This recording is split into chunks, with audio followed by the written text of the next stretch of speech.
পয়গম্বর মুসা নবী আল্লাহর কাছে কথা বলার জন্য যাচ্ছে, এমনি একজন ধনী লোকের সাথে সাক্ষাৎ। ধনী কয়, মুসা রে, ও মুসা, আমার এত ধন হিসাব রাখতে পারি না, আল্লাহরে জিগাইবানি কি করলে আমার ধন কমবে? মুসা নবী কয়, ঠিক আছে জিগাইব। একজন বৃদ্ধার সাথে, একজন মহিলার সাথে দেখা। মহিলা কয়, মুসা কই যাও,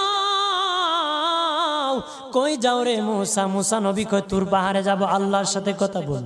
মুসা রে, আল্লাহরে জিগাইবানি, আমি গরিব মানুষ, আমি ভালো কিছু কিনতে পারি না, ছেলে মেয়েকে ভালো কিছু খাওয়াইতে পারি না, ভাঙ্গা ঘর, এত গরিব, ভালো করে ঘর বানাইতে পারি না, আল্লাহরে জিগাইবানি কি করলে আমার উন্নতি হবে, ধনী হব, টাকা পয়সা হবে, আল্লাহরে জিগাইবানি।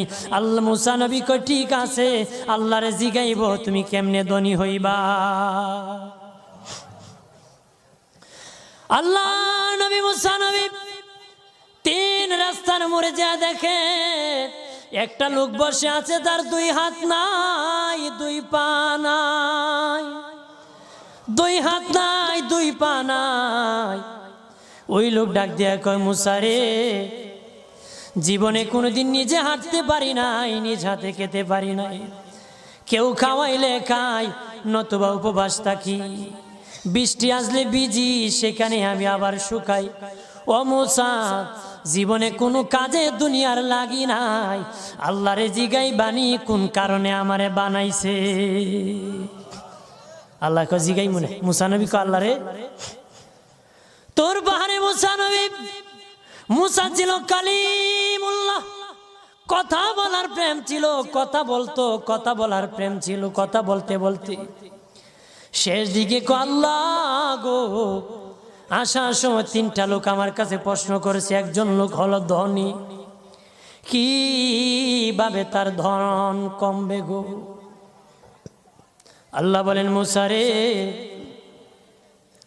তারে জানায়া দাও যাকাত দেওয়া যেন বন্ধ করে দে, শুকরিয়া আদায় করা যেন বন্ধ করে দে, তাহলে আমি প্রভু আল্লাহ সুবহানাহু ওয়া তাআলা তার ধন কমায়া দিব। যদি শুকরিয়া আদায় বন্ধ করে, তাহলে ধন আমি কমাই দিব। এরপরে মুসা নবী বলে, ও মালিক, আল্লাহ একজন মহিলা বলেছে তার গরিব মানুষ, গরিবী হালত যায় না, যত ইনকাম করে, তার একটা ভাঙ্গা ঘর, ভালো ঘর বানাইতে পারে না গো। ও প্রভু, কি করলে তার ঘর উন্নতি হবে, তার অবনতির থেকে উন্নতি হবে? আল্লাহ বলেন, মুসা রে, মহিলারে জানিয়ে দিও, তারে আমি যা দিয়েছি তার উপর যেন সে শুকরিয়া আদায় করে। মুসা নবী বলে, মালিক, তিন রাস্তার মোড়ে গো আল্লাহ, একটা লোক তুমিও দেখতেছো যার হাত নাই, পা নাই। কত মানুষ হাত নাই গো, কত মানুষের পা নাই রে।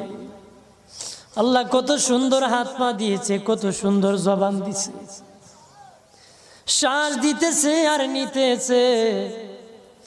আইসিইউ লাইফ সাপোর্টে যদি একদিন তাকে 50-60 হাজার টাকা লাগে রে। 80 বছর, 100 বছর, 40 বছর, 25 বছর আল্লাহ হায়াত দিল রে। বলো রে শাস্তাগঞ্জের সুন্নি জনতা, আল্লাহরে জীবনে কয় টাকা তোমরা দিছো? কয় টাকা আল্লাহরে দিছো? এদের শ্বাস দিল, অক্সিজেন দিল আর নিল। অক্সিজেন যদি বন্ধ হয়ে যায়, প্রাণ বাঁচবে না রে।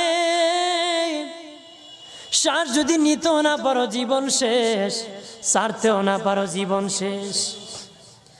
অক্সিজেন আল্লাহ দিল, বিনা টাকায় দিল, বিনা পয়সায় দিল, আল্লাহর শুকরিয়া আদায় করতে হবে। আল্লাহ কয়, মুসা, যেই লোক হাত পাও দেই নাই, তারে আমি বানাইছি জাহান্নামের একটা ছিদ্রি আছে, এই ছিদ্রিটা ভরার জন্য, এই ছিদ্রি খানাটা বন্ধ করার জন্য আমি এই মুসায় এই লোকটাকে আমি বানাইছি। সুবহানাল্লাহ বলেন না?